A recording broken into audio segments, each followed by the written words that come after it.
It was a memorable trip back to the Bronx for Donnie baseball as Dodgers skipper Don Mattingly brought his team to town to face the Yankees. To me, Don Mattingly is Derek Jeter without the rings.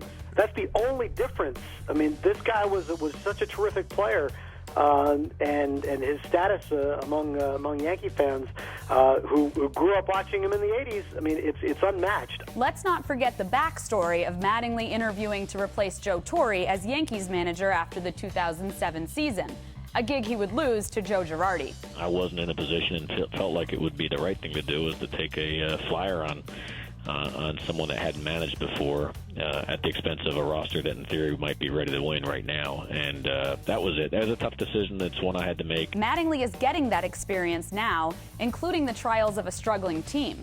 Danny Nobler of CBSSports.com says it's better to do that in L.A.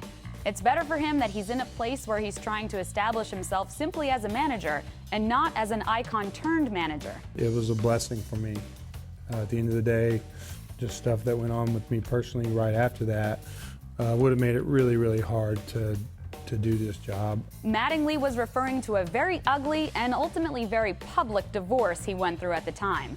But back to the present, and you can always leave that to the bleacher creatures. Sure enough, Dodgers came to bat, and all of a sudden you heard from the bleacher creatures, Donnie, baseball. That's cool. And Mattingly's, a little smirk and smile and looks out. And you could see then the camera stayed on for a couple seconds, and you could see the thoughts just a little bit in his head and his eyes.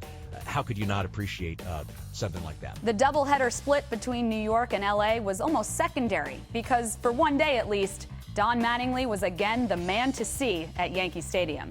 I'm Stephanie Cohen for Recapr. Get the whole story here.